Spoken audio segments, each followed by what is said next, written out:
तो hello guys, आज मुझे ऑफिस में 5वां दिन था और मैं अब अपने आप को पुराना कर्मचारी महसूस कर रहा था। लगभग 4 दिन बीत चुके थे और मुझे तो अब ये भी लगने लगा था कि ये कंपनी मेरे भरोसे चल रही है और ये मेरा ओवर कॉन्फिडेंस शायद ऊपर वाला देख रहा था। जैसे ही मैं ऑफिस में जाके बैठता हूँ, बस कंप्यूटर चला ही रहा था, वैसे ही पीछे से आवाज आती है, चलो तुमको बॉस बुला रहे हैं। बस भाई, इतना सुनते ही मेरा हाथ माउस पे और मेरी आत्मा भगवान के पास पहुंच गई थी। मेरे दिमाग में कम से कम 200 ख्याल दौड़ने लगे थे और फिर मैं सोचने लगता हूँ, कहीं चाय वाला कांड पकड़ में तो नहीं आ गया, या फिर पासवर्ड वाला मामला कहीं सामने तो नहीं आ गया, या जो ऑफिस में मीटिंग के टाइम बेइज्जती हुई थी उसका सीसीटीवी फोटो देख लिया हो। ये मान के चलो कि अब इंसान से तेज तो मेरा दिमाग दौड़ रहा और मैं आखिर कोशिश करके बॉस के केबिन में घुस ही गया। जैसे मैं केबिन के पास पहुंचता हूं और बोलता हूं, मैं आई कमिंग सर। बॉस बोलते हैं, हाँ ठीक है, आ जाओ बैठो। लेकिन मैं बैठता नहीं हूँ, मैं ऐसे अटक जाता हूँ जैसे बस स्टैंड की आखिरी सीट हो और अब फैसला सुनाया जाने वाला था। और फिर बॉस मेरे से पूछते हैं, काम कैसा चल रहा है। मैं घबराहट में इतना था कि घबराहट में बोल दिया, सर मेरे से गलती हो गई है। बॉस बोले हंसते हुए, अरे मैं गलती नहीं पूछ रहा हूँ काम कैसा चल रहा है।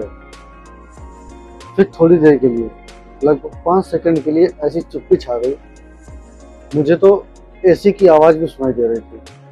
फिर बॉस हंस पड़े, हंसते हुए बोले, रिलैक्स, मैं तो बस इतना पूछ रहा था कि तुम्हें यहाँ पर काम करने में कोई समस्या तो नहीं आ रही, कोई दिक्कत तो नहीं हो रही है।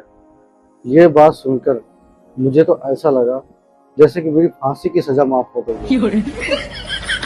जैसे ही मैं फिर केबिन से बाहर निकलता हूँ, मेरी टीम वाले मुझे ऐसे घूरते हैं जैसे मैं इंटरव्यू देकर नहीं, कोई बहुत बड़ा युद्ध जीत कर आया। और एक भाई बोला पीछे से, क्या हुआ? फिर मैं बोला, कुछ नहीं, बस बॉस ने जिंदा छोड़ दिया। अब सभी लोगों ने मेरी टांग खिंचाई शुरू कर दी थी। एक बोला, देखो चेहरा तो वापस इंसानों वाला हो गया।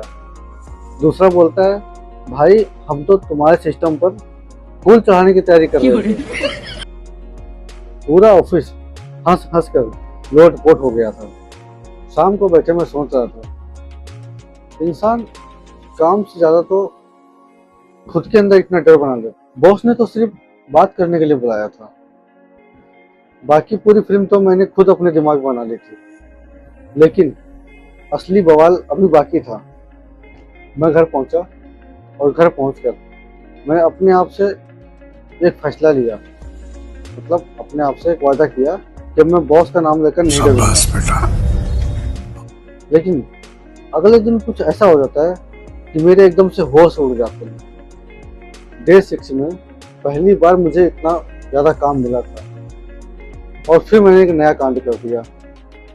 पूरे ऑफिस वाले लोग मुझे देखकर हंस रहे थे। बाकी कहानी डे 6 में। तो बने रहिए हमारे चैनल में। Okay, bye bye, take care.